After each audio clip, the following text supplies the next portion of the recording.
Hello students, this is your reasoning class. Topic is statements and assumptions. This video is for classes 9 to 12, lecture 1 solutions. So before moving to the questions, now just let us understand a few words. That is, first one is explicit. So explicit, it means something that is stated clearly and in detail.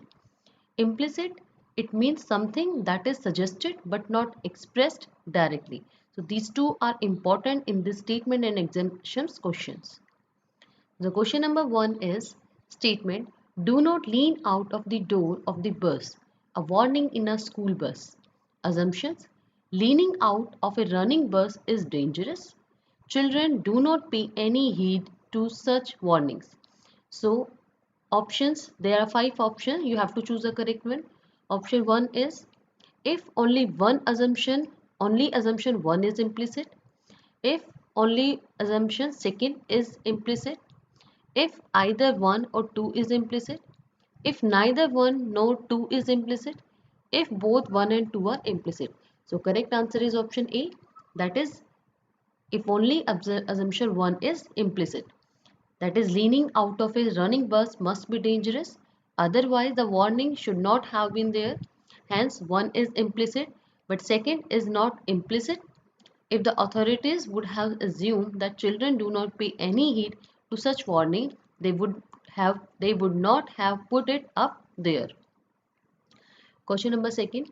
The statement is, if you are a mechanical engineer, we want you as our supervisor. An advertisement by company X. Assumptions are, first one, mechanical engineers are expected to be better performers by company X. Second one, the company X needs supervisors. So there are 5 options. You have to choose the correct one. So the correct option is B. If only assumption second is implicit. The reason is, one is not implicit. The company wants mechanical engineers. So one reason could be that the company expects mechanical engineers to be good performers, as I suggest.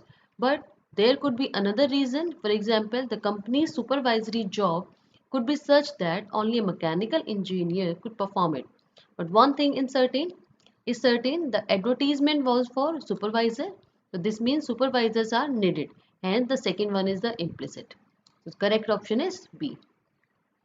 Statement 3. Be humble even after being victorious. Assumptions are, many people are humble after being victorious. Generally, people are not humble. So choose the correct one. Answer is D. If neither 1 nor 2 is implicit.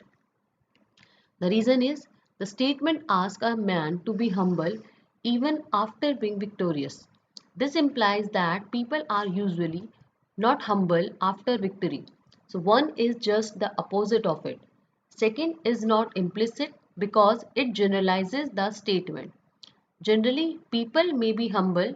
The point is if they are humble or not after victory. Question number 4. A statement, a sentence is a letter to the candidates called for written examinations. You have to bear your expenses on travel, etc. Assumptions are, if not clarified, all the candidates may claim reimbursement of expenses. Many organizations reimburse expenses on travel to candidates called for written examination. So choose the correct one. So here is the answer, that is E, if both 1 and 2 are implicit. The answer is, explanation is, if the letter mentions expenses to be borne by candidates, those who sent the letter must have assumed that the candidates may demand for reimbursement if the point is not clarified to them. Also, the candidates would not demand reimbursement if it was not a prevalent practice. So, first and second both are implicit. Question number 5. The statement is, one of the opposition leaders said that the time had come for like-minded opposition parties to unite and dislodge the corrupt government. Assumptions are, first one, like-minded opposition parties would should unite only when they have to dislodge a corrupt government. Opposition parties are not corrupt. If only one is implicit, okay, you have to choose the correct one. I think when. So the correct answer is D part, that is if neither one nor second is implicit. Explanation is to dislodge a corrupt government has been mentioned as a present purpose for the call of unity. But this does not mean that this is the only purpose. So one is not implicit. Further, the leader asks like-minded parties to unite against the government and not the entire opposition. So we cannot generalize that opposition parties are non-corrupt, hence second is not implicit.